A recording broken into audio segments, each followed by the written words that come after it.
tous et aux internautes qui sont en train de regarder le culte de chez eux. Bienvenue à vous.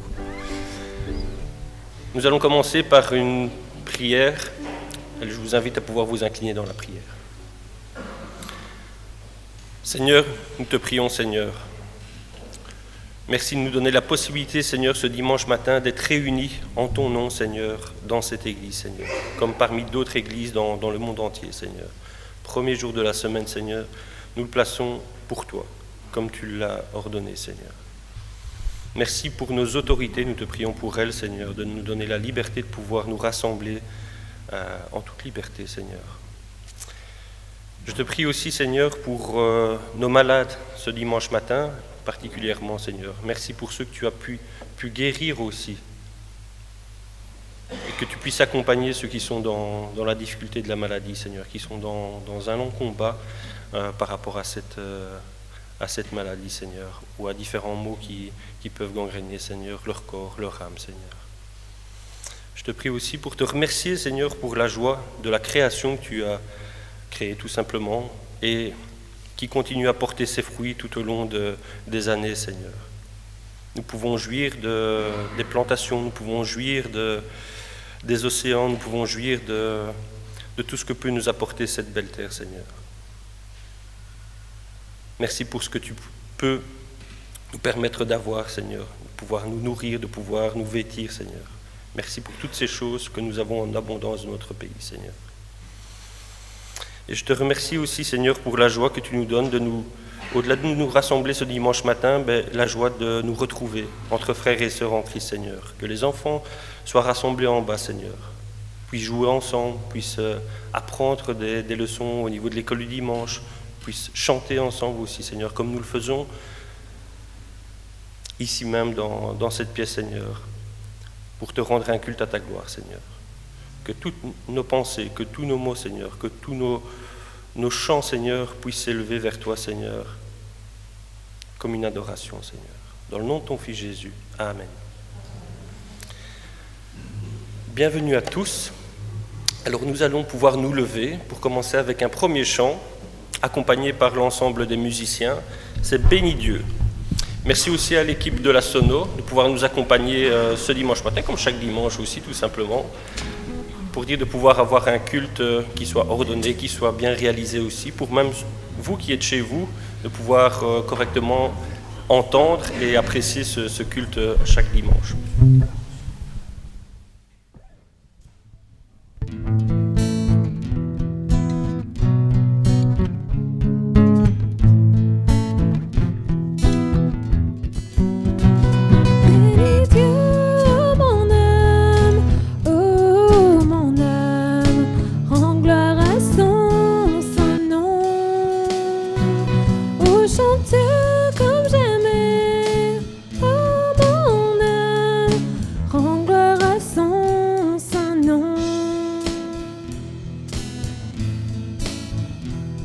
Voici l'aurore, l'aube d'un nouveau jour.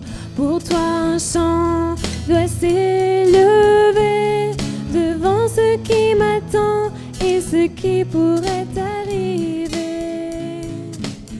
Qu'à la fin du jour je te chante encore.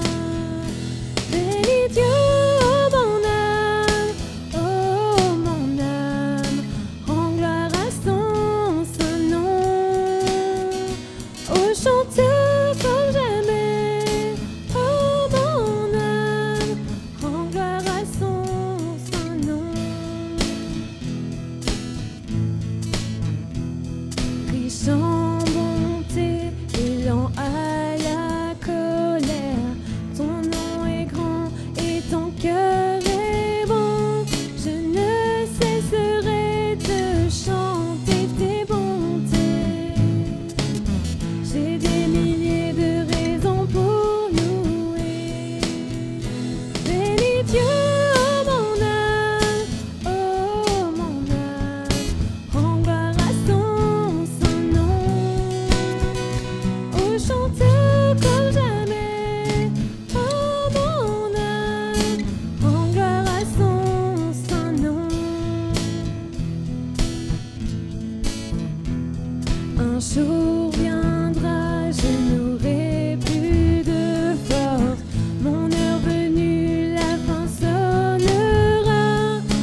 Voilà, n'hésitez pas à chanter. Hein.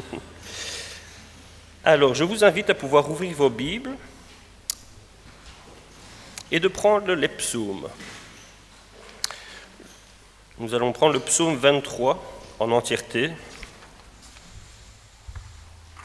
Ceux qui connaissent le savent directement que c'est un classique des classiques. Psaume 23, psaume de David, « Le Seigneur est mon berger ». Alors pourquoi j'ai choisi ce psaume, cette lecture, et vous allez voir par rapport à une autre lecture dans les évangiles, mais simplement pour pouvoir vous partager aussi. C'est un livre, il y a plus ou moins 5-6 ans, je pense, qui a été vendu, ainsi de suite, on l'a vendu à la bibliothèque, qui illustrait superbement bien ce psaume, justement avec de belles illustrations et décortiquait chaque phrase, chaque verset qui était spécifié. Je ne vais pas vous montrer tout cela, mais on va simplement lire le psaume et je vous partagerai une petite chose par rapport à un des versets. Le Seigneur est mon berger, je ne manquerai de rien. Il me fait coucher dans de verts pâturages. Il me dirige vers des eaux paisibles, il restaure ma vie, il me conduit sur les sentiers de la justice, à cause de son nom. Même si je marche dans la vallée de l'ombre de la mort, je ne crains aucun mal, car tu es avec moi. Ta houlette et ton bâton, voilà mon réconfort. Tu dresses devant moi une table, en face de mes adversaires, tu enduis ma tête d'huile, ma coupe déborde. Oui, le bonheur et la fidélité m'accompagneront tous les jours de ma vie. Et je reviendrai à la maison du Seigneur pour la longueur des jours. Et plus particulièrement, le Seigneur restaure mon âme. Pour bien comprendre tout le sens d'un verset, il est bon de consulter les différentes versions bibliques aussi. Donc dans la mienne, celle que je vous ai lue, c'est dans la Bible Thomson. Et quelques autres traductions de « Il restaure mon âme ». Je voulais vraiment partager ça avec vous ce dimanche matin. Dans la Bible du français courant, « Il ranime mes forces ». Que Dieu ranime vos forces, votre foi et votre courage. Dans une autre traduction, dans la parole vivante, « Il restaure la santé et les forces de mon âme ». Que le Seigneur restaure votre santé et votre âme, et les forces de votre âme.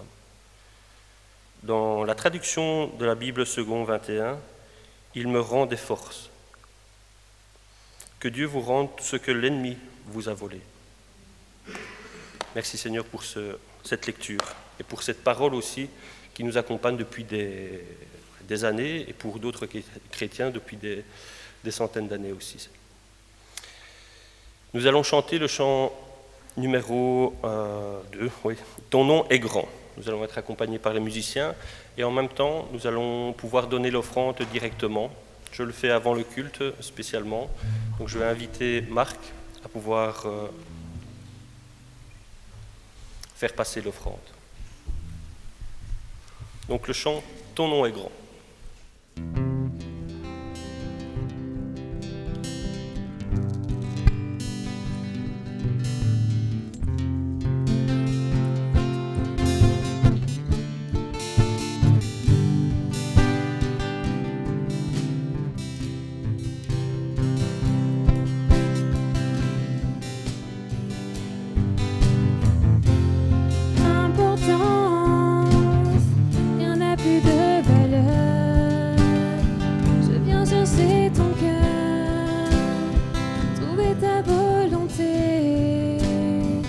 Tenir prosterné en chantant tes louanges.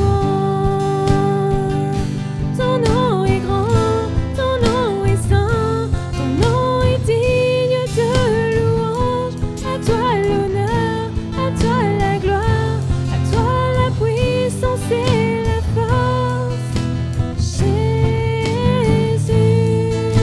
agneau de Dieu. Je viens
Voilà. Je vais inviter Marc à pouvoir prier pour l'offrande.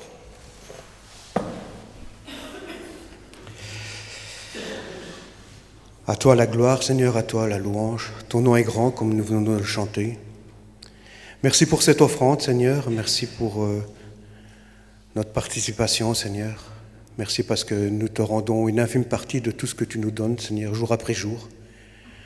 Merci parce que nous avons encore ce privilège de vivre dans un pays de luxe, Seigneur, où il ne manque de rien. Père Céleste, nous te louons, nous te rendons grâce, Seigneur, pour tout ce que tu apportes dans notre vie, Seigneur.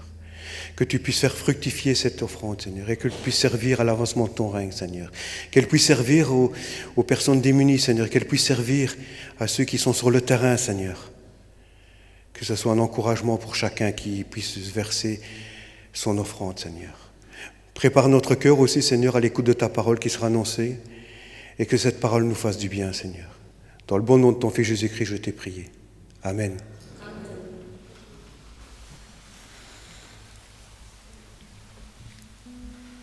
Voilà, mais je vais vous inviter encore à pouvoir vous relever et à chanter un autre chant que je ne connais pas, en fait, et j'ai appris par rapport à la proposition de Fabien, « Homme de douleur ». Donc je vous invite à pouvoir suivre le groupe de louanges.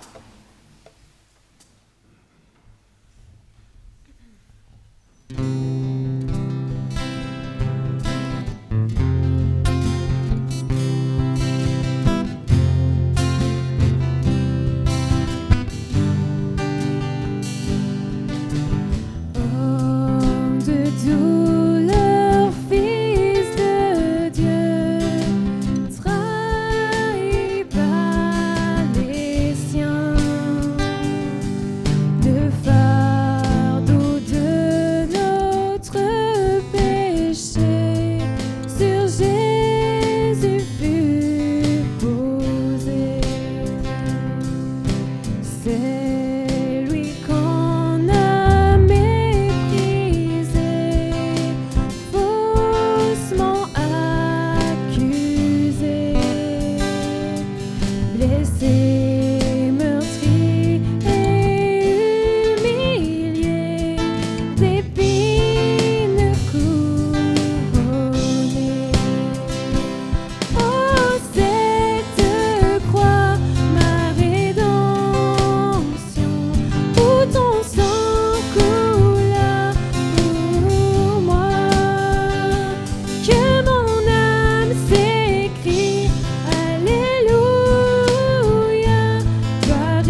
Alors je vous invite à pouvoir de nouveau ouvrir vos Bibles. Et là, on fait un saut dans les évangiles. Dans l'évangile selon Jean, au chapitre 10.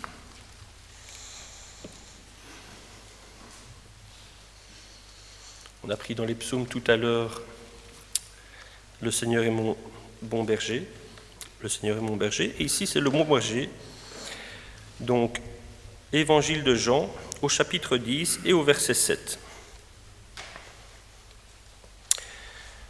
Évangile selon Jean, au chapitre 10 et au verset 7.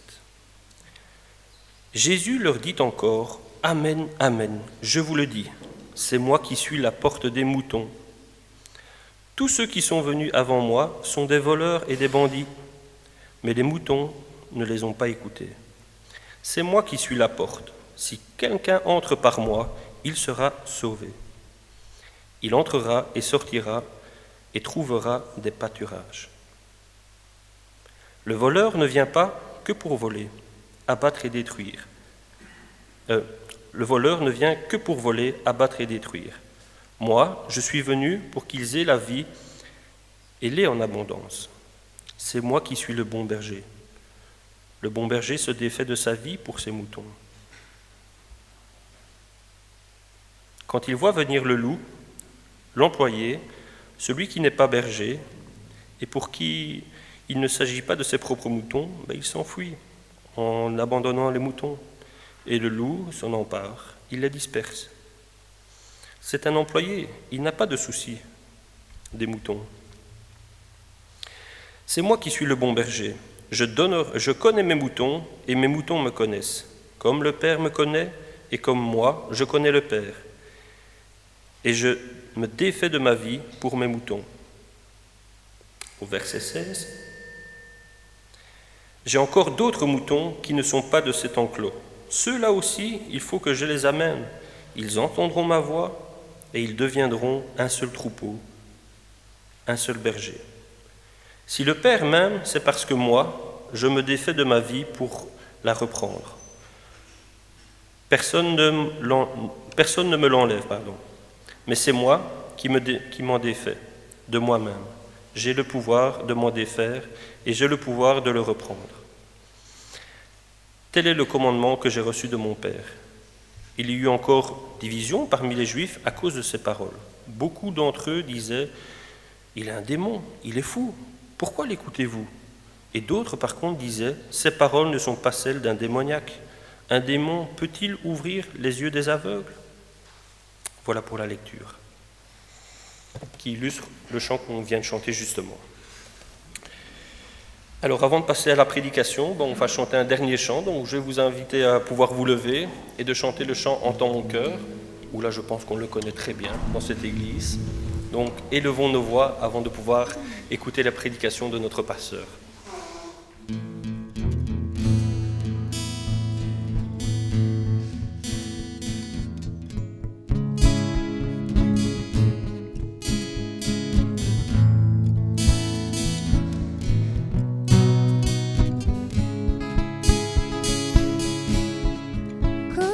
Expliquer et comment décrire un amour si grand, si puissant que rien ne peut le contenir. Tu sais nos espoirs, Seigneur, tu sais mes craintes et mes mots sont bien trop petits pour toi.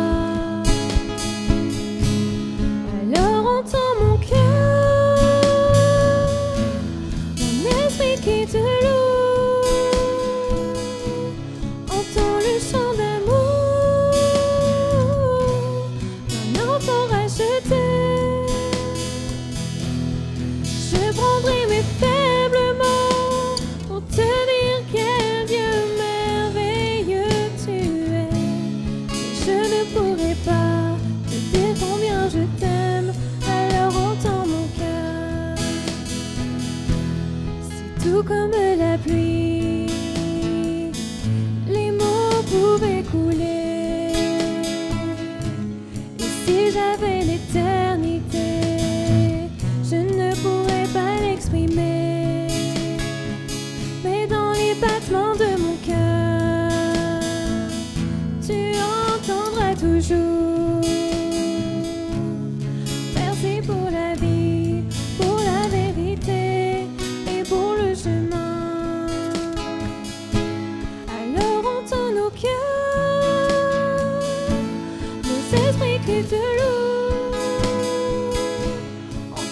le chant d'amour,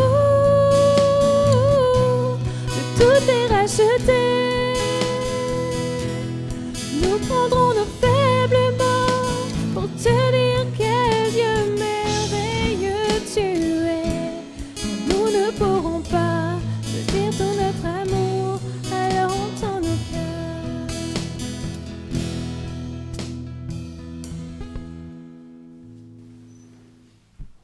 Chers amis, chers internautes, bonjour. Est-ce que vous m'entendez bien? Ça va, ça marche, sans pattes. Alors aujourd'hui, nous disons « Bonne fête, maman ». Nous voulons célébrer les mamans qui le sont dans la chair, à qui le Seigneur a donné des enfants, des petits-enfants, des arrière-petits-enfants. Mais nous voulons aussi célébrer les mamans qui le sont sur le plan de la foi, les mamans spirituelles, celles qui par leur prière, leur soutien, leur exemple inspirent la nouvelle génération aussi. Bonne fête à toutes les mamans. Donc je disais, nous allons parler d'Anne ce matin. Donc à l'occasion de la fête des mères, nous voulons ouvrir notre Bible dans le livre de 1 Samuel, donc dans l'Ancien Testament, 1 Samuel. Alors là, dans ce livre, dans le premier chapitre, nous faisons connaissance avec une dame. Cette dame s'appelle Anne. Très joli prénom qui signifie grâce. Encore grâce de l'Éternel. La grâce, c'est quelque chose que je ne mérite pas. C'est Dieu qui agit, c'est Dieu qui accorde, qui le donne gratuitement, un cadeau. Grâce de l'Éternel. Une femme dont la foi demeure encore aujourd'hui une source d'inspiration et une source d'encouragement, non seulement pour toutes les dames, pour toutes les mamans, mais aussi pour nous, les chrétiens. Quand on lit un petit peu son histoire dans le chapitre 1, ça nous fait réfléchir aussi. On va découvrir les événements dans quelques instants. Alors peut-être pour planter le décor, Anne a vécu à une époque qui était vraiment difficile. C'est l'époque qu'on appelle dans la Bible l'époque des juges. Une époque où il n'y avait pas encore de gouvernement centralisé en Israël, c'était plutôt l'anarchie dans le pays. Et la Bible nous dit qu'à cette époque-là, il n'y avait pas de roi et chacun faisait ce qui lui plaisait. Vous imaginez un pays dans lequel les citoyens, chacun fait sa loi, chacun fait ce qui lui plaît. Anne a vécu dans ce contexte politique-là. Il y avait de l'idolâtrie, puisque chacun croyait en ce qu'il voulait, de l'immoralité, de la violence, des injustices. Quand il n'y a pas de loi, quand on apprend avec le voisin, un coup de machette, un coup de poing. C'est vraiment un cadre violent, un cadre instable. Et dans ce chaos, dans ce climat d'anarchie, la Bible montre qu'il y avait quand même certaines exceptions, des gens qui n'étaient pas parfaits. La Bible présente les personnes telles qu'elles étaient, dans toute leur humanité, avec leurs bons côtés, leurs mauvais côtés. Donc, pas des gens parfaits, mais des gens qui connaissaient Dieu et qui, tant bien que mal, malgré leurs péchés, malgré les difficultés du quotidien, s'efforçaient de marcher avec le Seigneur, de mener une vie qui est juste. Et c'est le cas d'Anne et le cas de sa famille. Je vous invite à lire avec moi tout le chapitre 1, donc 1 Samuel, chapitre 1, versets 1 à 28, nous lisons ceci. Il y avait un homme de Ramathaïm Tsophim, de la région montagneuse d'Éphraïm, du nom d'Elkana. Il était le fils de Jéroham, fils d'Éliou, petit-fils de Tohu, et arrière-petit-fils de Tsouf, et était éphraïmite. Il avait 2 femmes. L'une s'appelait Anne, l'autre Pénina. Pénina avait des enfants, tandis qu'Anne n'en avait pas. Chaque année, cet homme montait de sa ville jusqu'à Silo pour adorer l'Éternel, le Maître de l'univers, et lui offrir des sacrifices. Là se trouvaient les 2 fils d'Élie, Ophni et Phiné, qui étaient prêtres de l'Éternel. Le jour où Elkana offrait son sacrifice, il donnait des portions à sa femme Pénina et à tous les fils et à toutes les filles qu'il avait d'elle. Mais à Anne, il donnait une portion double, car il l'aimait, même si l'Éternel l'avait rendue stérile. Sa rivale la provoquait pour la pousser à s'irriter de ce que l'Éternel l'avait rendue stérile. Et toutes les années, il en allait de même. Chaque fois qu'Anne montait à la maison de l'Éternel, Pénina la provoquait de la même manière. Alors elle pleurait et ne mangeait pas. Son mari Elkana lui disait « Anne, pourquoi pleures-tu et ne manges-tu pas? Pourquoi ton cœur est-il attristé? Est-ce que je ne vaux pas pour toi mieux que 10 fils ?» Anne se leva, après que l'on eut mangé, et but à Silo. Le prêtre Élie était assis sur son siège, près de la porte du temple de l'Éternel. L'amertume dans l'âme, elle pria l'Éternel et pleura abondamment. Elle fit le vœu suivant. « Éternel, maître de l'univers, si tu consens à regarder la détresse de ta servante, si tu te souviens de moi, si tu n'oublies pas ta servante et lui donnes un fils, je le consacrerai à l'Éternel pour toute la durée de sa vie, et le rasoir ne passera pas sur sa tête. » Comme elle restait longtemps en prière devant l'Éternel, Élie observa sa bouche. Anne parlait dans son cœur et ne faisait que remuer les lèvres, on n'entendait pas sa voix. Élie pensa qu'elle était ivre, et il lui dit « Jusqu'à quand seras-tu ivre ? Va cuver ton vin !» Anne répondit « Ce n'est pas cela, mon Seigneur. Je suis une femme à l'esprit abattu. Je n'ai bu ni vin ni boisson enivrante, mais j'épanchais mon cœur devant l'Éternel. Ne prends pas ta servante pour une femme légère, car c'est le trop-plein de ma douleur et de mon chagrin qui m'a fait parler jusqu'à présent. » Élie reprit la parole et dit « Pars en paix, et que le Dieu d'Israël exauce la prière que tu lui as adressée. » Elle répondit « Que ta servante trouve grâce à tes yeux. » Cette femme s'en alla, elle se remit à manger, et son visage ne fut plus le même. Ils se levèrent de bon matin, et après avoir adoré l'Éternel, ils partirent et retournèrent chez eux à Rama. Elkana eut des relations conjugales avec Anne, sa femme, et l'Éternel se souvint d'elle. Dans le cours de l'année, Anne devint enceinte, et elle mit au monde un fils qu'elle appela Samuel, car, dit-elle, je l'ai demandé à l'Éternel. Son mari Elkana monta ensuite avec toute sa famille offrir à l'Éternel le sacrifice annuel et accomplir son vœu. Mais Anne ne monta pas à Silo.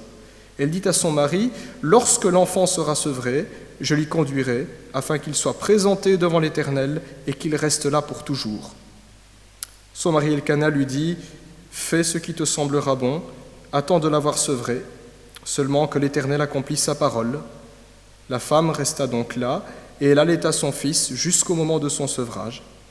Quand elle l'eut sevré, elle le fit monter avec elle à Silo.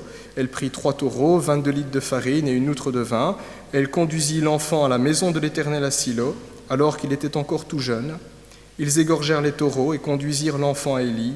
Anne dit « Mon Seigneur, pardon, aussi vrai que ton âme vit, mon Seigneur, c'est moi qui me tenais ici près de toi pour prier l'Éternel.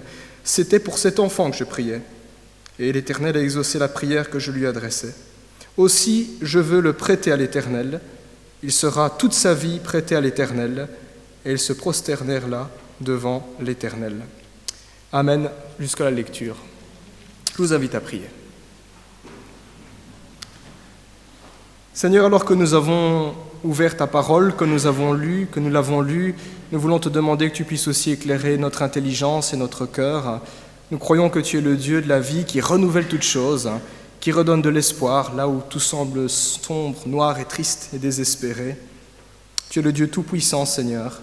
Tu désires te glorifier, nous réjouir et nous conduire à mener une vie qui est juste. Alors, Seigneur, donne-nous ce matin de comprendre ta parole, que nous puissions en tirer instruction, afin que tu sois glorifié et que nous soyons heureux. Au nom de Jésus. Amen. Anne, confiante et courageuse dans le Seigneur. Alors nous découvrons tout de suite dès les premiers versets du chapitre une épouse qui chaque année montait avec son mari honorer le Seigneur au sanctuaire à Silo. C'est une histoire un petit peu particulière d'Israël. Le temple n'existait pas, il n'y avait pas encore de lieu précis, matériel, j'oserais dire, un beau bâtiment de briques et de blocs à Jérusalem. C'était simplement le tabernacle avec lequel le peuple d'Israël avait tourné pendant 40 ans dans le désert, et il l'avait installé à Silo, et on appelait ce lieu-là le sanctuaire. Donc quand on voulait adorer Dieu, on allait à cette époque-là à Silo. Ces pèlerinages étaient ordonnés par la loi de Moïse, et ils étaient extrêmement importantes pour toutes les familles juives qui étaient pieuses, qui craignaient l'Éternel. Et ces pèlerinages donnaient lieu à de grandes fêtes et de grandes réjouissances dans chacun des foyers. Pour peut-être faire un parallèle bien qu'imparfait, c'est un peu ce que nous vivons quand on parle des fêtes de fin d'année, en particulier quand on parle de Noël. On décore nos maisons, on met un sapin, certaines familles ont une tradition, on fait le calendrier de l'Avent, et puis le jour du réveillon, on est en famille. On mange ensemble. Une fête qui est synonyme de réjouissance pour toutes les familles. Voilà ce que ça signifiait partir en pèlerinage au sanctuaire de l'Éternel. Les familles se rassemblent, elles font la fête, un grand moment de joie. Mais pour Anne, c'était le pire moment de l'année. C'est paradoxal de se dire, ça c'est le pire moment de l'année. Pourquoi ? La Bible précise que Anne était stérile. À chaque pèlerinage, quand elle accompagnait son mari pour aller au sanctuaire, eh bien, elle croisait toutes les autres familles qui faisaient la fête. Elle entendait les rires, les chants, les cris des enfants qui jouaient quand ils gambadent dans les plaines de jeu. Elle entendait tout ça et ça lui rappelait qu'elle était privée d'enfants. Elle n'en avait pas. Adorer le Seigneur, monter au temple, ou plutôt au sanctuaire à cette époque-là, c'était le pire moment de l'année pour Anne. Le livre de Samuel débute ainsi tristement sur le problème de la stérilité. Et c'est un sujet qui est toujours d'actualité. Quand on lit le texte ici, il y a plusieurs siècles qui nous séparent, mais encore aujourd'hui, au XXIe siècle, il y a des couples qui sont confrontés aussi au problème de la stérilité. Un problème qui laisse dans son sillage des souffrances silencieuses et souvent ignorées. Un sujet tabou, on n'en parle pas beaucoup dans les églises, parce qu'on ne sait pas quoi dire, parce que souvent il y a des maladresses sur cette question. Alors à l'époque d'Anne, en Israël, donc on imagine le Proche-Orient ancien, sans la médecine moderne, sans certains éclairages, eh bien la stérilité était considérée comme une malédiction. Aussi bien dans le peuple d'Israël que chez les nations païennes, une malédiction, c'est comme ça qu'on voyait la stérilité. On comprend donc pourquoi une femme stérile était décrite comme frappée par Dieu. C'est ce qu'on lit au verset 5 et au verset 6. Il est écrit « Dieu l'avait rendue stérile ». C'est comme ça aussi que Sarah, la femme d'Abraham, se décrit. Genèse, chapitre 16, verset 2, elle dit « Mais parce que Dieu m'a rendue stérile ». C'était la compréhension qu'ils avaient de l'époque. Puisque la vie est sacrée, puisqu'elle est mystérieuse, une femme stérile était maudite. Voilà comment on la voyait. C'était ce qu'on croyait, et vous pouvez donc imaginer le terrible fardeau et la terrible humiliation pour une femme qui vivait à cette époque-là. Désapprouvée du Seigneur, maudite. Alors heureusement, la Bible ne s'arrête pas sur cette touche-là. Je tiens à le préciser parce que c'est ce que parfois certains chrétiens croient. Certains chrétiens pensent que, puisque la Bible dit que la fertilité est une bénédiction, déduction, un couple qui n'arrive pas à avoir d'enfants, c'est un couple qui a des problèmes, ils ont péché. Alors heureusement, la Bible montre dans son ensemble qu'en réalité, nous vivons dans un monde qui est brisé par le péché. Nous vivons dans un monde où la souffrance touche aussi bien les justes que les injustes. Il n'y a donc pas forcément un coupable à chercher lorsqu'il y a un problème de stérilité, lorsqu'il y a un désastre naturel, lorsqu'il y a un problème. C'est penser d'une manière très légaliste de se dire « si tu as des problèmes, c'est de ta faute ». C'est vrai, parfois ça peut arriver, parfois on n'a rien fait. Il y a quelques années, il y a eu des inondations en Belgique. Je ne pense pas que ceux qui ont été victimes des inondations ont fait quelque chose pour qu'il pleuve comme ça. Nous vivons dans un monde brisé par le péché. Quelques exemples dans la Bible, juste un exemple significatif que je voudrais citer, Élisabeth, la mère de Jean-Baptiste, l'épouse du prêtre Zacharie, Luc chapitre 1, verset 6. La Bible nous dit qu'elle et son mari étaient justes devant Dieu, justes devant Dieu. Et la Bible précise en quoi ils étaient justes. Ils obéissaient parfaitement à toute la loi et tous les commandements de Dieu. Il faut le faire, Juste dans l'Ancien Testament, il y a 613 commandements. Et la Bible dit qu'ils étaient justes. Ils obéissaient à tout cela parfaitement. Mais le texte poursuit, et Élisabeth était stérile. Donc derrière la stérilité, il n'y a pas forcément un péché. Il n'y a pas forcément une malédiction. Ce n'est pas forcément Dieu qui a dit « prends ça ». La Bible ne veut donc pas dire ici que Dieu avait puni Anne, mais plutôt de montrer que malgré la maladie, malgré la stérilité, Dieu est et Dieu reste souverain au sens où rien ne lui échappe. Aucun mot qui peut frapper notre corps n'échappe au Seigneur parce que nous lui appartenons. C'est une manière d'affirmer, comme le confirme la suite du passage, toute la suite de l'histoire, que malgré la stérilité, nous restons entre les mains de Dieu. Les femmes qui n'arrivent pas à avoir d'enfants ne sont pas des sous-femmes, elles ne sont pas moins aimées de Dieu, elles ne sont pas rejetées, elles restent dans ses plans. Même si pour un temps, il faut le dire, nous devons porter notre croix, comme Jésus. Jésus aussi a porté sa croix. Et pourtant, quand il a porté sa croix, et quand il est monté à la croix, il restait dans l'amour du Père. Il restait entre les mains du Père. Il restait dans les plans parfaits du Père. Nous portons tous des croix différentes. Certains sont frappés de telle difficulté, d'autres telle autre difficulté, mais nos croix sont différentes. La stérilité fait partie d'une croix à porter, parfois. À l'époque d'Anne, la stérilité était d'autant plus difficile à supporter que cela signifiait aussi la fin de la lignée d'un homme. Quand un homme se mariait, son nom était lié à la terre pour les Juifs, puisque la terre d'Israël est considérée comme étant l'héritage du peuple. Et donc la fin d'une lignée, c'était la terre se perdait et elle était donnée aux parents le plus proches. Fin d'une lignée. Certains maris se sentaient ainsi déshonorés, voire arnaqués par leur belle famille. J'ouvre une petite parenthèse, à l'époque, à chaque problème de stérilité, on pensait que c'était la faute à la femme. Aujourd'hui, on sait avec la médecine que ce n'est plus le cas. Parfois, le problème est chez monsieur, mais à l'époque, c'est comme ça qu'on voyait les choses. Derrière la stérilité, il y avait aussi des enjeux économiques, parce que les enfants étaient censés récupérer les affaires des parents. Si papa était agriculteur, eh bien, les enfants travaillaient la terre et récupéraient les terres familiales de génération en génération. Si papa était forgeron, si papa était artisan, on récupérait le métier. Comme Jésus avec Joseph. Joseph était charpentier, Jésus était charpentier. C'est comme ça que ça fonctionnait. D'ailleurs, ici en Occident, jusqu'à la révolution industrielle, c'est plus ou moins aussi comme ça que la vie était rythmée. On récupérait le métier des parents dans la famille, les terres, simplement. Et puis, quand les parents devenaient vieux, il n'y avait pas de système de pension en Israël à l'époque, c'était les enfants qui travaillaient et qui s'occupaient de leurs parents. Mais que faire quand ils n'avaient pas d'enfants ?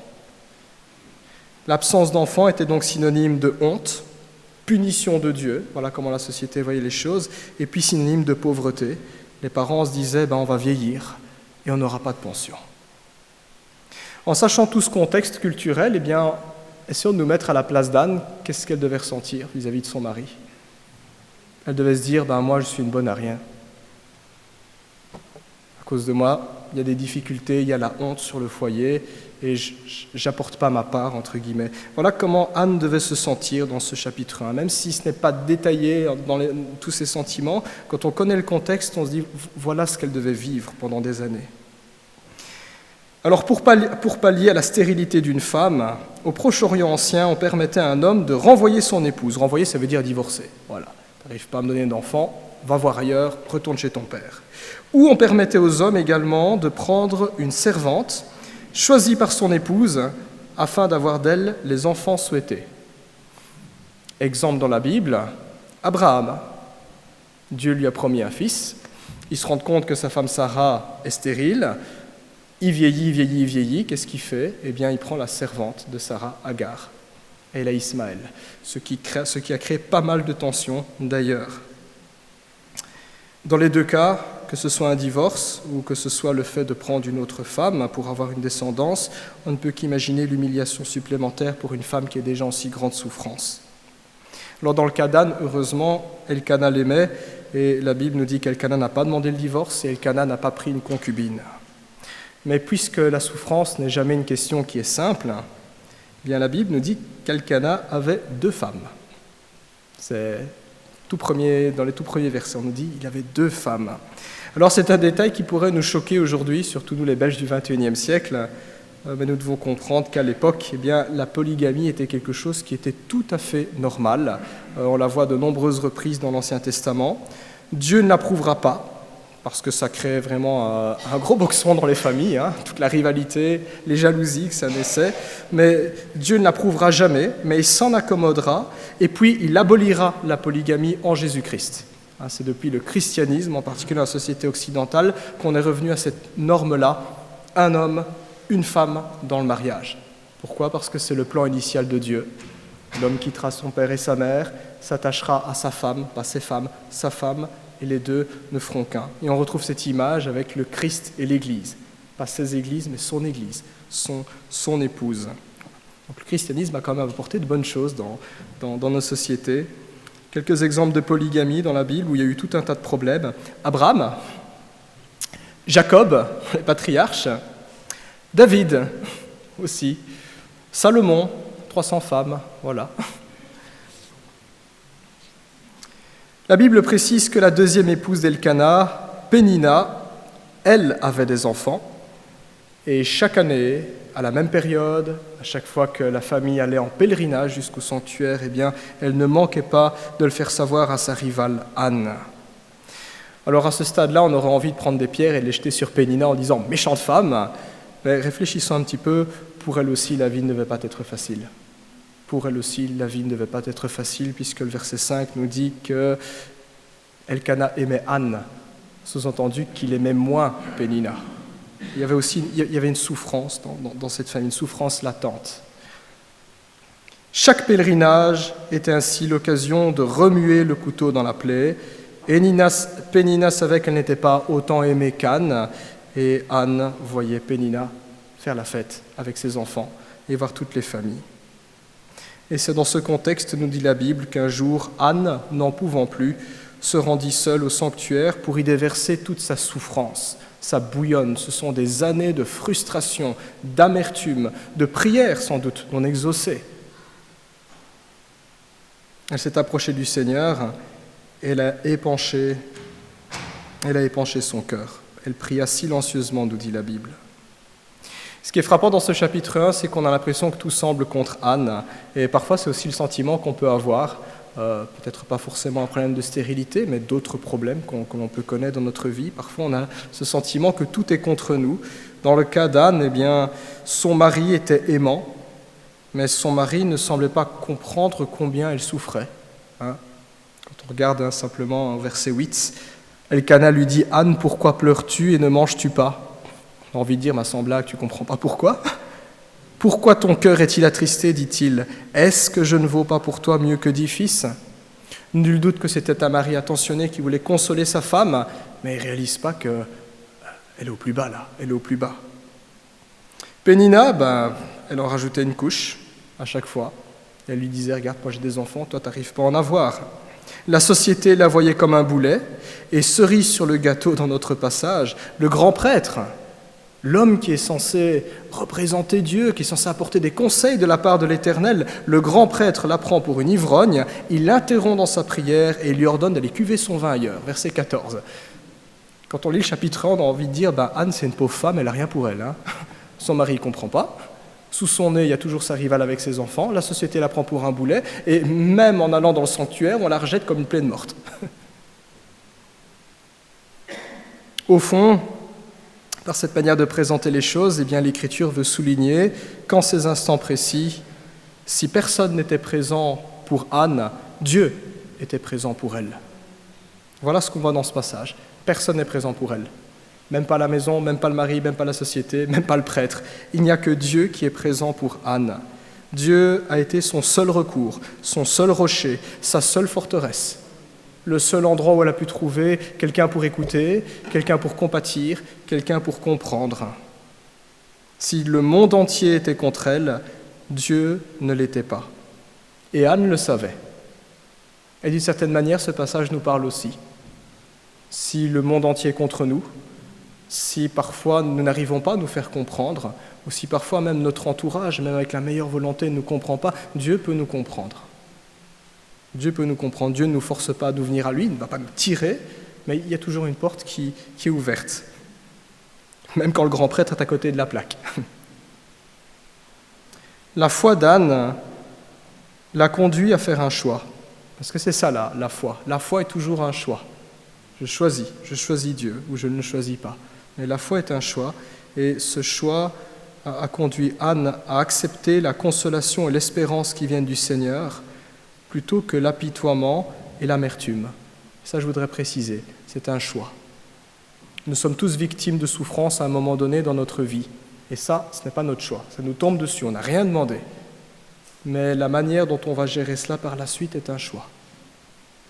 Anne a fait un choix. La consolation et l'espérance auprès de Dieu, plutôt que l'apitoiement et l'amertume. Et c'est un choix qui est déterminant parce que sa vie aurait été bien misérable si elle se serait arrêtée en disant « je suis malheureux, je suis malheureux, je suis malheureuse et j'en veux à la terre entière. À mon mari de ne pas me comprendre, à ma rivale de m'embêter et même au grand prêtre de me chasser. » La foi est un choix. C'est ainsi qu'Anne pria à Dieu et elle pria pour un enfant.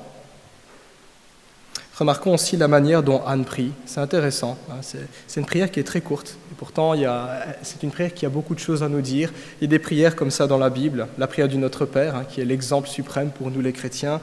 Anne prie de cette façon, verset 11, elle dit « Éternel Maître de l'univers, si tu consens à regarder la détresse de ta servante, si tu te souviens de moi, Si tu n'oublies pas ta servante et lui donnes un fils, je le consacrerai à l'Éternel pour toute la durée de sa vie, et le rasoir ne passera pas sur sa tête. » Donc elle fait un vœu conformément à la loi de Moïse. On appelle ça un cas de naziréat. C'est quelqu'un qui est complètement consacré au Seigneur. Samson, par exemple, ne pouvait pas se couper les cheveux. Samuel ne pouvait pas se couper les cheveux non plus. C'est ce que Anne fait en disant « il sera consacré à l'Éternel ». Intéressant sa prière. Elle prie avec humilité. Elle ne prie pas avec autorité. Elle ne dit pas « je proclame la bénédiction de Dieu dans ma vie en défonçant les portes du ciel à coups de au nom de Jésus ». C'est parfois ce qu'on voit. Hein. On dit « vous devez prier de cette manière-là ». Oui, certaines circonstances y poussent, mais ce n'est pas la recette miracle qui octroie l'exaucement.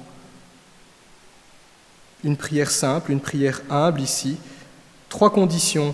Si tu consens.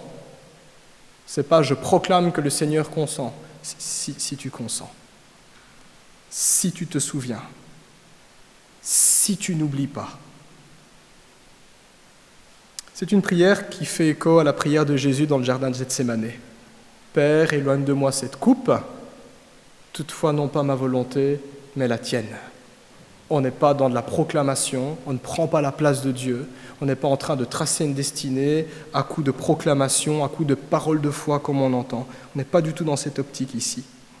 Au fond, Anne n'en savait rien si Dieu répondrait favorablement ou non à sa requête, mais elle se tint prête à accepter la volonté de Dieu. C'est ça si tu consens, si tu te souviens, si tu n'oublies pas. C'est ainsi que la foi d'Anne fit d'elle une femme meilleure et que sa souffrance, au lieu de la détruire, au lieu de la consumer à petit feu avec les années qui passent, eh bien, sa souffrance la rapprocha de Dieu. Anne ne reçut aucun signe de la part de Dieu. Elle n'a pas fait comme certains hommes dans la Bible, comme Gédéon, on va tester avec une toison, demander au Seigneur confirmation s'il a bien entendu la prière.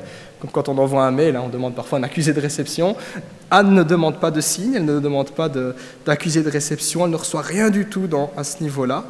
Mais ce qui est frappant, c'est que la Bible nous montre qu'elle avait trouvé la paix après cette prière. On voit ça au verset 19. Elle se remit à manger, juste avant, l'appétit coupé, dégoûté, accablé. Elle se remet à manger. Et son visage ne fut plus le même, nous dit l'Écriture. C'est probablement au bout de plusieurs années de lutte, de larmes et de prières qu'Anne trouva enfin la force et la volonté de s'en remettre à Dieu. Certainement au bout de plusieurs années qu'elle y est arrivée. C'est ça, déposer à Dieu nos fardeaux. C'est pas facile. Nous le savons bien en tant que chrétiens, déchargez-vous sur lui de tous vos soucis, car lui-même prend soin de vous, 1 Pierre 5, 7, mais quel défi de se dire, cette fois-ci, je le dépose. Et c'est ça qu'Anne a fait.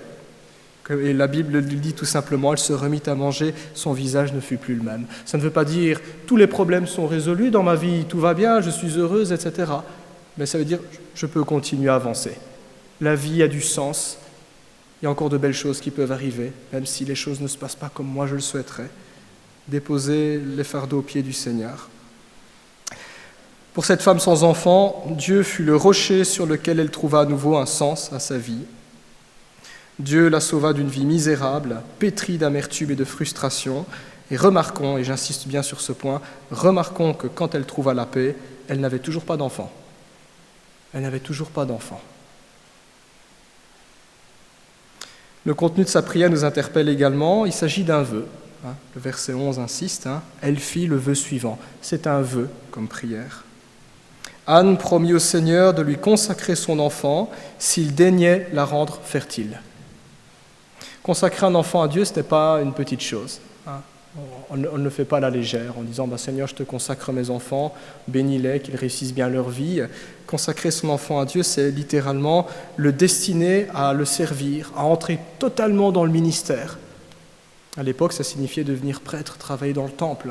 C'est ça, consacrer un enfant au Seigneur, totalement pour lui, pour une activité à un temps particulier. Certains se consacraient à l'époque pendant 1 an, 2 ans, 3 ans. Là, Anne dit « Mon enfant sera consacré pour toujours pour le Seigneur ».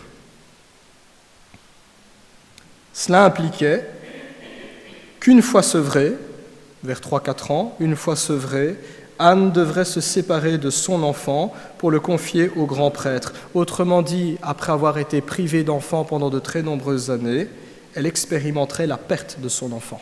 Parce que c'est ça, consacrer son enfant au Seigneur. C'était le déposer là-bas au sanctuaire et lui faire ses adieux. Anne était donc prête à accepter cela, sachant que seul Dieu pouvait la combler. Et commençait déjà à la combler lorsqu'elle trouva la paix. Son visage ne fut plus le même.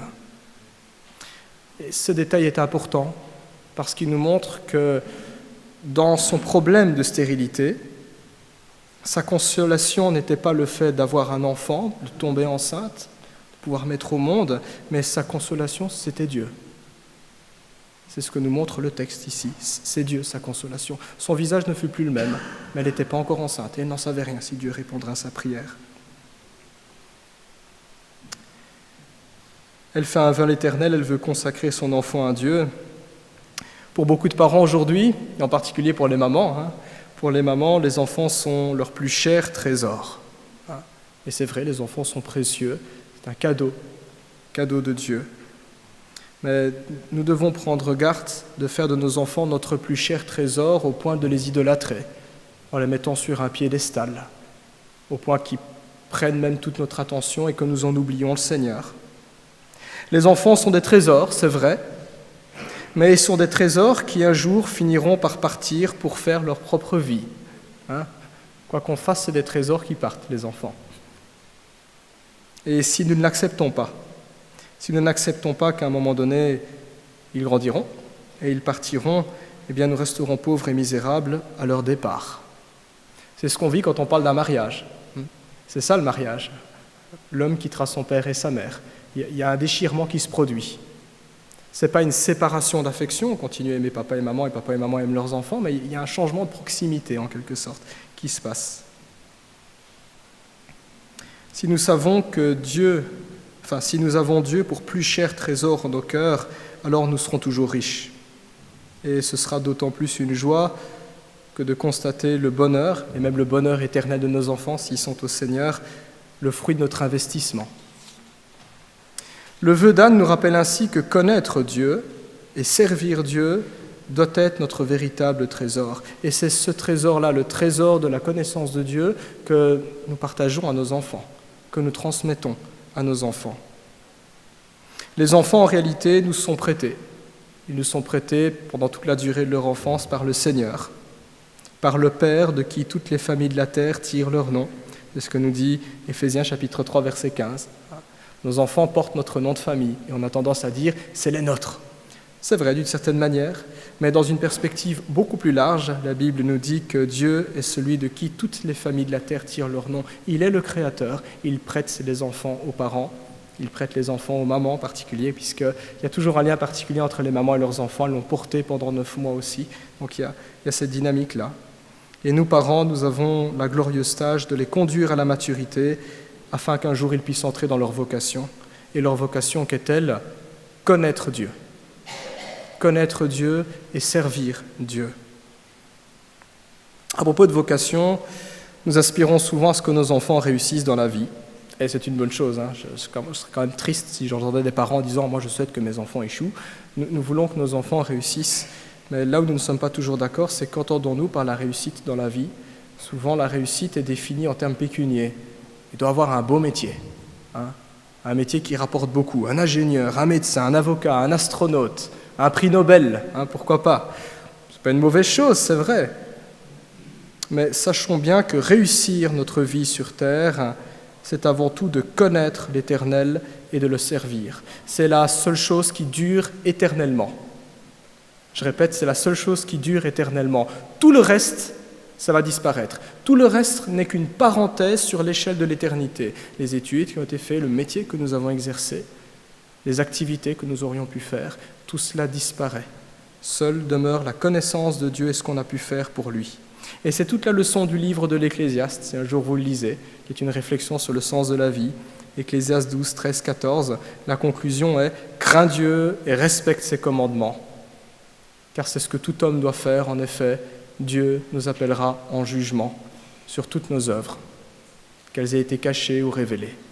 Conclusion de Salomon, lui qui avait tout fait, qui avait tout eu. Il dit au final, connaître Dieu, craindre Dieu, marcher avec lui. Anne le savait. Elle le savait que le véritable trésor était là. Et ce trésor-là, elle le voulait pour son fils Samuel. Et c'est pourquoi elle a choisi le meilleur pour lui. Je veux le prêter à l'Éternel, dit-elle. Elle la met au grand prêtre en disant, c'est pour lui que j'avais prié. Maintenant j'accomplis mon vœu. Je veux le prêter à l'Éternel. C'est ce genre de souhait qui peut changer la vie d'un enfant. Et c'est ce genre de souhait qui peut aussi changer l'histoire, le cours de l'histoire, comme nous le montre la vie de Samuel, parce que Dieu prend plaisir à agir au travers d'hommes et de femmes qui se consacrent à son service. Il y a dans le livre d'Ésaïe, si vous lisez Ésaïe chapitre 6, il nous rapporte l'appel d'Ésaïe dans le ministère. Et il a une vision où Dieu s'interroge, où Dieu dit « Mais qui enverrai-je ? Qui marchera pour nous ?» Et Ésaïe dit « Me voici Seigneur ». Dieu prend plaisir lorsque nous nous rendons disponibles pour lui. Et lorsque des parents chrétiens, lorsqu'une maman chrétienne en particulier dit « Mais Seigneur, moi je me rends disponible pour être un outil dont tu me serves, pour te servir de mon enfant », Dieu se plaît à répondre, Dieu se plaît à agir, d'une manière ou d'une autre. On ne peut pas décider ce que l'enfant sera plus tard, Dieu seul le sait.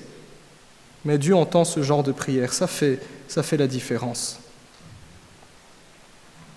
Si donc nous pensons que cela vaut la peine de connaître Dieu, de servir Dieu, si nous croyons qu'il est glorieux d'être aux premières loges des œuvres de Dieu ici-bas, alors à l'instar d'Anne, prions et encourageons nos enfants à ne pas gâcher leur vie dans des choses futiles, mais à connaître Dieu, à servir Dieu. La Bible nous dit de prier le maître de la moisson pour envoyer des ouvriers, parce qu'ils sont peu nombreux. Verset qu'on connaît bien, Matthieu 9, 38. Mais prier pour que le Seigneur envoie des ouvriers dans la moisson, ça commence à la maison. Ça commence par nos prières, par la prière des parents, par la prière des mamans ici, comme pour Anne vis-à-vis de Samuel. Les parents sont les mieux placés pour faire de leurs enfants des disciples de Jésus. C'est parfois étonnant comment nous, parents, nous avons plus de facilité à faire des disciples extérieurement, mais plus difficile à la maison. Pourtant, c'est à la maison que ça doit commencer. Parce que c'est à travers nous, les parents, que Dieu veut d'abord se révéler à nos enfants. C'est à travers nos vies qui sont censées être transformées que nos enfants peuvent voir la pertinence et la puissance de l'Évangile. Proverbe 22,6 nous dit « Éduque l'enfant d'après la voie qu'il doit suivre, même quand il sera vieux, il ne s'en écartera pas. » C'est les fondements de leur existence que nous posons. L'apôtre Paul l'a écrit différemment. L'apôtre Paul a écrit à Timothée, il dit « Depuis ton enfance, tu connais les saintes écritures qui peuvent te rendre sage en vue du salut par la foi en Jésus-Christ. » Et au début de cette même épître, Paul dira « Je rends grâce à Dieu de ce que cette foi qui animait ta mère et ta grand-mère se retrouve chez toi. » On a encore le rôle des femmes ici. Grande influence. Les parents sont ainsi les mieux placés pour protéger leurs enfants des mauvaises influences également. Il y a une expression qui dit qu'il n'y a pas plus redoutable qu'une mère ours qu'on aurait séparée de ses oursons. Je n'ai jamais fait l'expérience, je ne vous le souhaite pas, mais c'est vrai. Voyez par exemple dans la Bible la mère de Moïse. La mère de Moïse défiant le Pharaon en mettant son fils à flot sur le Nil pour lui sauver la vie. Ça a été juste un geste de protection, un geste maternel qui a changé l'histoire. Changé l'histoire d'un peuple, changé tout le cours des événements. Ne passons donc pas notre tour en laissant à d'autres qui ne craignent pas Dieu la tâche de prendre soin de nos enfants et qui finalement détruiront leur vie ou leur mettront de mauvaises bases et leur inculqueront de mauvaises habitudes. Prions pour leur destinée, comme le fit Anne. Pour ceux qui ont été par exemple hier à l'événement de Maman en prière, c'est vraiment dans cette dynamique-là. Priez. Pourquoi ? Parce que ça fait la différence. Exemple, Anne ici. Nous terminerons le passage de ce matin en précisant ainsi que c'est au cœur d'une situation dramatique que Dieu a fait concourir les choses de manière extraordinaire. Et nous pouvons nous rattacher à cela. L'exemple d'Anne fait écho à ce que l'apôtre Paul écrira plus tard dans Romains 8, 28. « Toute chose concourt au bien de ceux qui aiment Dieu. » Toute chose. Même si on ne le comprend pas toujours, même si c'est difficile. La Bible ne dit pas « tout ira bien dans ta vie », mais elle nous montre « Dieu est souverain ». Et c'est ce que l'on voit, la souveraineté de Dieu qui s'exerce dans la vie d'Anne, et c'est cette même souveraineté qui continue à s'exercer dans nos vies. En réponse à sa foi, Dieu fit d'Anne un instrument dans l'histoire du salut. Et effectivement, le fils qu'elle mettra au monde deviendra un des personnages les plus importants de la Bible. Tellement important qu'il y a 2 livres dans la Bible qui portent son nom. Le livre de Samuel, tout simplement. Samuel a été juge, le dernier juge d'Israël, le chef politique, le chef du gouvernement en son temps. Il a été prêtre et il a également été prophète.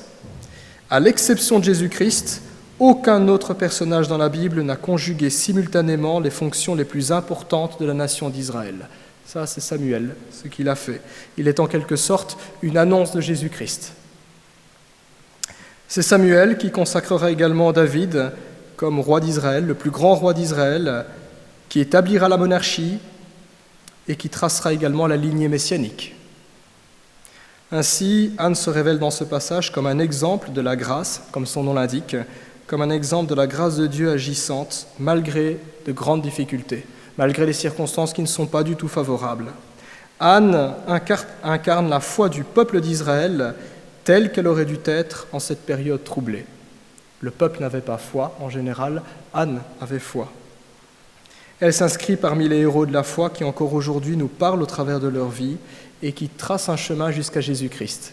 Parce que c'est ça l'exemple d'Anne, c'est un chemin qui se trace petit à petit jusqu'à Jésus. Puissions-nous considérer cela, nous tous qui sommes chrétiens, puissions-nous aussi tirer leçon de cette vie. Que le Seigneur vous bénisse et bonne fête encore à toutes les mamans. Amen. Je vous invite à prier. Nous voulons encore nous tourner vers toi, Seigneur, dans la prière, dans une attitude de reconnaissance. Nous prenons conscience que si nous existons ici-bas, sur terre, c'est parce que toi, Seigneur, tu nous as donné une maman. C'est parce que tu as voulu la maternité. Seigneur, nous voulons te dire merci. Et nous voulons reconnaître que tout ce que tu crées, tout ce que tu établis est excellent, est bon et juste. Seigneur, tu sais combien nos vies sont compliquées et combien le péché a tout gâché aussi et combien ce que tu as créé comme étant excellent a été brisé aussi par le péché, combien nous pouvons être sujets à la souffrance. Alors nous voulons aussi, Seigneur, recevoir tous les encouragements de ta parole. Merci encore pour l'exemple, pour la manière dont tu as agi dans la vie d'Anne il y a des siècles. Nous croyons que tu es ce même Dieu hier, aujourd'hui et éternellement et que tes promesses finiront toujours par s'accomplir. Donne-nous d'être tout aussi courageux, courageuse, tout aussi confiants et confiantes qu'Anne l'a été en son temps, parce que nous connaissons le vrai Dieu, parce qu'il a donné sa vie pour nous et parce qu'il fait reposer son Esprit Saint en nous. Au nom de Jésus-Christ. Amen.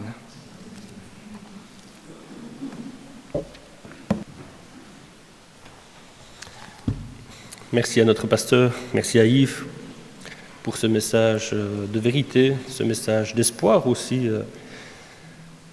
pour les mamans qui sont peut-être dans l'affliction pour le moment.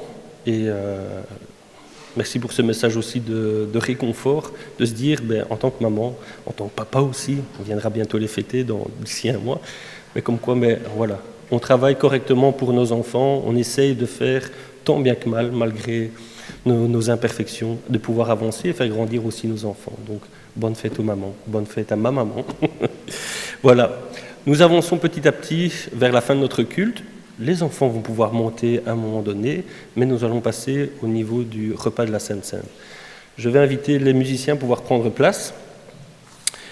Et pendant qu'ils prennent place, en introduction de la Sainte Seine, je vous invite à pouvoir prendre un passage. On a beaucoup lu la Bible ce dimanche matin.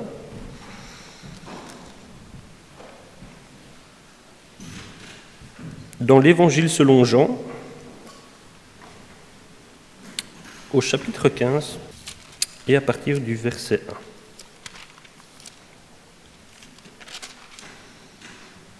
Donc en introduction de la Sainte Seine, au chapitre 15, dans l'Évangile selon Jean. « C'est moi qui suis la vraie vigne, et c'est mon Père qui est le vigneron. Tout sarment qui en moi ne porte pas de fruit, le Seigneur l'enlève. Tout sarment qui porte du fruit, il le purifie en le taillant, pour qu'il porte encore plus de fruits. Vous êtes déjà purs à cause de la parole que je vous ai dite. Demeurez en moi comme moi en vous. Tout comme le sarment ne peut de lui-même porter du fruit, s'il ne demeure dans la vigne, vous non plus, si vous ne demeurez pas en moi. Jésus dit encore, « C'est moi qui suis la vigne, vous êtes les sarments. Celui qui demeure en moi, comme moi en lui, celui-là porte beaucoup de fruits. Hors de moi, en effet, vous ne pouvez rien faire. Si quelqu'un ne demeure pas en moi, il est jeté dehors, comme le sarment, et il se dessèche. On ramasse les sarments et on les jette au feu et ils brûlent. Si vous demeurez en moi et que mes paroles demeurent en vous, demandez tout ce que vous voudrez, et cela vous arrivera. Mon Père est glorifié en ceci, que vous portiez beaucoup de fruits et que vous soyez mes disciples. Comme le Père m'a aimé, moi aussi, je vous ai aimé. Demeurez dans mon amour. Si vous gardez mon commandement, vous demeurerez dans mon amour. Comme moi, j'ai gardé les commandements de mon Père et je demeure dans son amour. Au verset 11, « Je vous ai parlé ainsi pour que ma joie soit en vous et que votre joie soit complète. Voici mon commandement, que vous vous aimiez les uns les autres comme je vous ai aimé. Personne n'a de plus grand amour que celui qui se défait de sa vie pour ses amis. Vous êtes mes amis, si vous faites ce que moi je vous commande. Je ne vous appelle plus esclave parce que l'esclave ne sait pas ce que fait son maître. Je vous ai appelé amis parce que je vous ai fait connaître tout ce que j'ai entendu de mon Père. Ce n'est pas vous qui m'avez choisi, c'est moi qui vous ai choisi et institué pour que vous alliez et que vous portiez du fruit et que votre fruit demeure. Alors que le Père vous donne tout ce que vous lui demanderiez en mon nom. Ce que je vous commande, c'est que vous aimiez les uns les autres. Le verset 17, ce que je vous commande, c'est que vous aimiez les uns les autres. Voilà pour le passage. Je vous invite à pouvoir vous lever. Nous allons chanter un chant, le vase d'argile, accompagné par nos musiciens, et ensuite nous prendrons le repas. Nous accompagnerons les musiciens ici en chantant, et pendant le repas de la Sainte Seine, bien de ce côté-là, les musiciens pourront jouer aussi ce chant sans que nous puissions le chanter, pour être dans une attitude de recueillement aussi et d'humilité, comme le pasteur l'a spécifié dans cette prière d'Anne, en étant dans l'humilité vis-à-vis du Seigneur.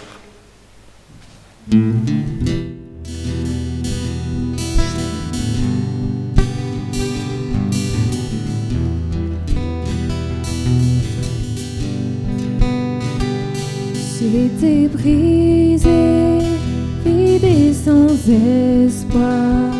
Ta grâce m'a trouvée, m'a restaurée. Je n'ai rien à moi, mais tel que je suis, tu me libères, tu me libères. Grâce infinie de notre Dieu qui un jour m'a sauvé. Oh, j'allais de lieu en lieu quand tu m'as retrouvé. Et maintenant je vois l'amour, la grâce dans tes yeux, donnant ta vie pour moi, me ramenant de la mort à la vie.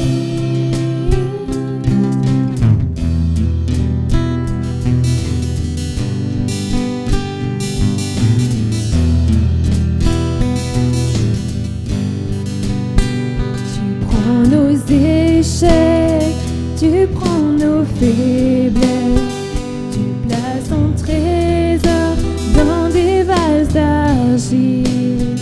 Oh, prends mon cœur, Père, je veux te servir pour que tout soit ta vie en moi. Grâce infinie de notre Dieu qui un jour m'a sauvé.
Alors je vais appeler les anciens à pouvoir me rejoindre, à Yves, notre pasteur, de pouvoir nous rejoindre,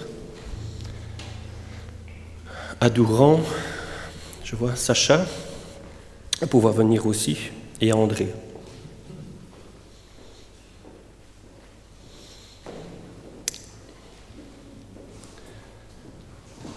Je demanderai à Durand de pouvoir prier pour le pain et à André de pouvoir prier pour le vin.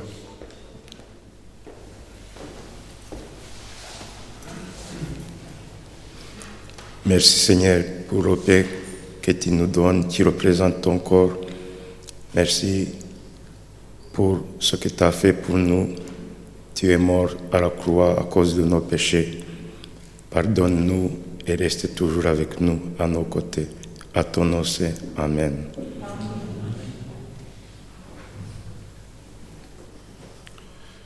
Seigneur notre Dieu, nous voulons te remercier pour ce vin qui symbolise le sang du Seigneur Jésus qui a coulé à la croix et qui nous lave et nous purifie de nos péchés, nous fait passer de la mort à la vie, Seigneur. Merci pour cette espérance que nous avons de partager un jour le ciel avec toi. Au nom du Seigneur Jésus, Amen. Merci mes frères. Dans la parole, il est écrit, pour représenter ce repas, ce n'est pas n'importe quel repas que nous prenons, mais c'est un repas de commémoration, comme le Seigneur Jésus l'a fait, juste avant de passer par le chemin de la croix, par la mort, par la résurrection. Dans Matthieu 26, au verset 26, « Pendant qu'il mangeait, Jésus prit du pain, et après avoir prononcé la bénédiction, il le rompit et le donna aux disciples en disant, « Prenez, mangez, c'est mon corps. »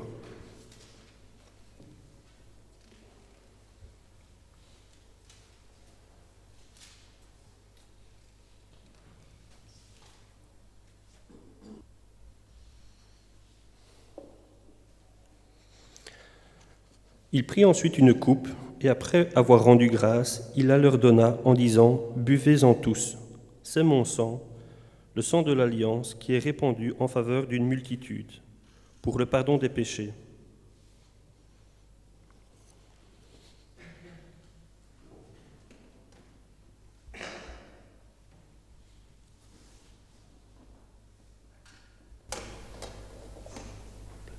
Voilà.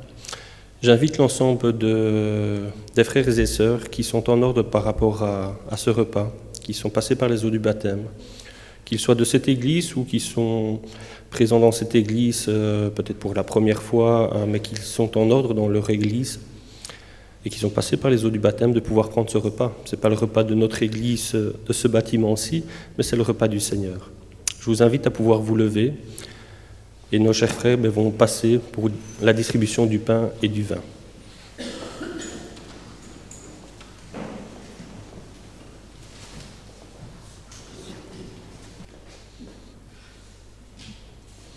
Voilà, j'invite les musiciens à pouvoir rejouer le chant « Vase d'argile ».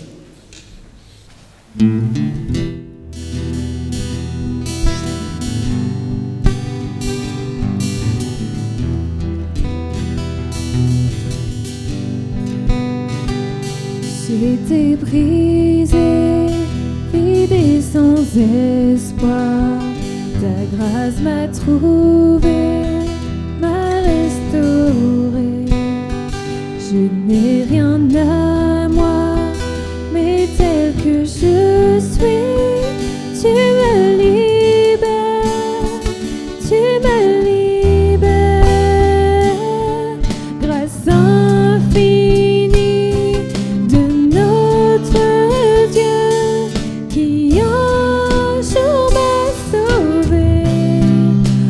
Oh,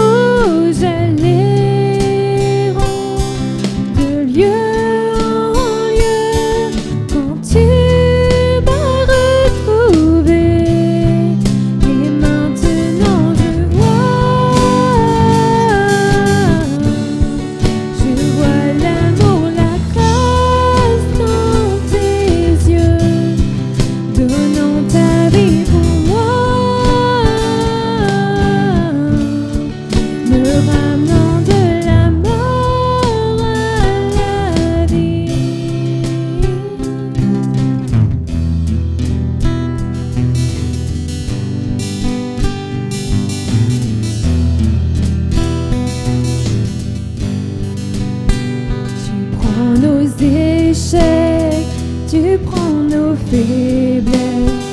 Tu places ton trésor dans des vases d'argile. Oh, prends mon cœur.